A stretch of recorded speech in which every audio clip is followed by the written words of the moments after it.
Many of you might remember that a 10-year-old boy sadly died when he visited the Topshop store in Reading with his family and suffered a fatal head injury after a queuing barrier toppled and fell on him.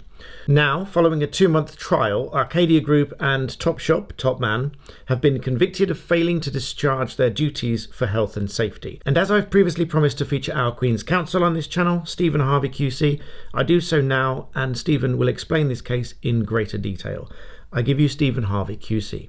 Health and safety legislation imposes a duty on every employer to conduct his business in such a way as to ensure, so far as is reasonably practicable, that persons not in his employment who may be affected thereby are not thereby exposed to risks to their health or safety. And this is one of the general duties that the Health and Safety at Work Act of 1974 imposes.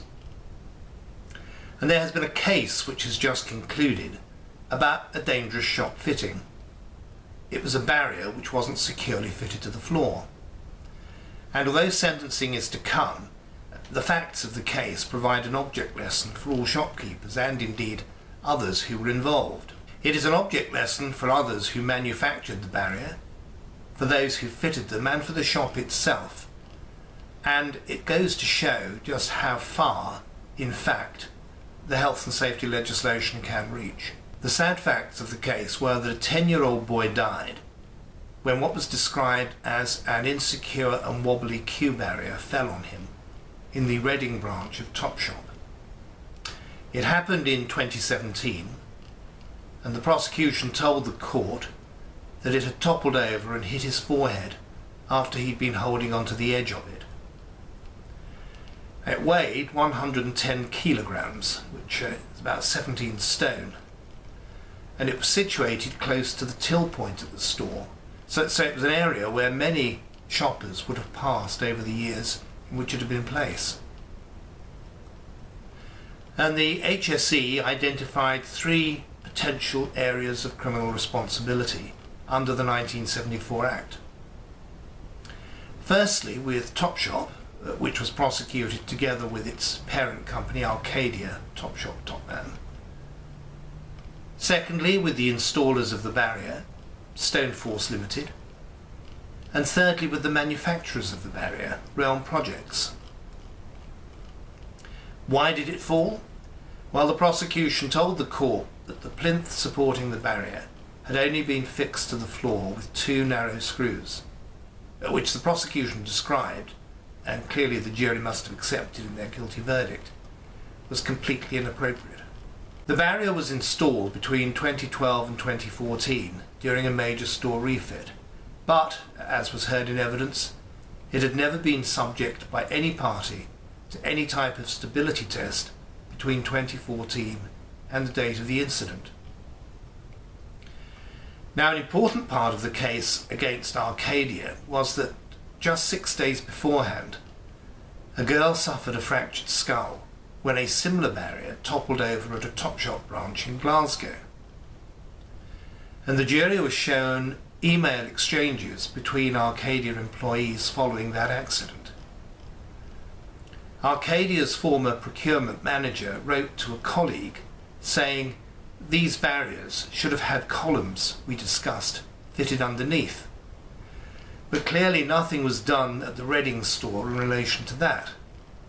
And the court also heard that in 2015, in a Manchester store, another barrier fell over, seriously injuring a shopper's foot on that occasion. Now, the HSE alleged 3 essential things.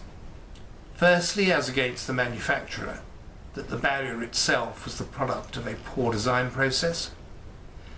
Secondly, that it had been fitted poorly. And thirdly, Topshop, certainly following the Glasgow incident, had shown what was described as a poor response to the risks that such barriers posed within their stores. Now, the installers, Stoneforce Limited, pleaded guilty to the offence at the outset. Topshop and the manufacturers pleaded not guilty. And the prosecution in their trial said that the key issue was, did the defendants, referring to the words of the Act, do all that was reasonably practicable to control the risk which arose from their business affairs. The court heard that Topshop's parent firm Arcadia did not ask the manufacturers of the barrier to test the barrier when they bought it. A witness for the store said that he understood that there had been some vertical testing of the barrier with a 50 kilogram load, but as far as he was aware, no horizontal testing. Unsurprisingly, Arcadia's defence was that the blame laid with the shopfitters, Stoneforce Limited, who of course had pleaded guilty. And Arcadia said that Stoneforce were the true culprits. They installed the barriers, which were wholly inadequate in terms of their fixings. If they had installed them properly, Arcadia said, the accident would never have happened. And they said Arcadia had been diligent in that they sought the right expertise to fit the barrier. They fully expected professional shop fitters to make the right decisions, and pointed out that Arcadia was a clothing retailer and couldn't be judged by the standards of an engineering company. And in respect of the prosecution relying on the previous incidents, Arcadia said that was accumulated hindsight. No one at the time doubted Stoneforce's competence. Arcadia took reasonable steps to appoint a competent contractor, and therefore Arcadia said it was not guilty. The manufacturer, Realm Projects, said that the company had really nothing to do with the case. They pointed out that it had been a long time between the manufacture date and the installation, and a long time between the installation and the accident itself. And it was also pointed out on the manufacturer's behalf that the barrier itself did not fail and had been suitably constructed to meet requirements. It was no part of the manufacturer's responsibility, they said, or indeed contract, to maintain the barrier, or indeed to have any ongoing involvement with it at all. And so, following a 2-month trial, Arcadia Group and Topshop top man were convicted of failing to discharge a health and safety duty. The jury found barrier manufacturer Realm Projects not guilty of the same charge. Arcadia and Stoneforce Limited will be sentenced at a later date.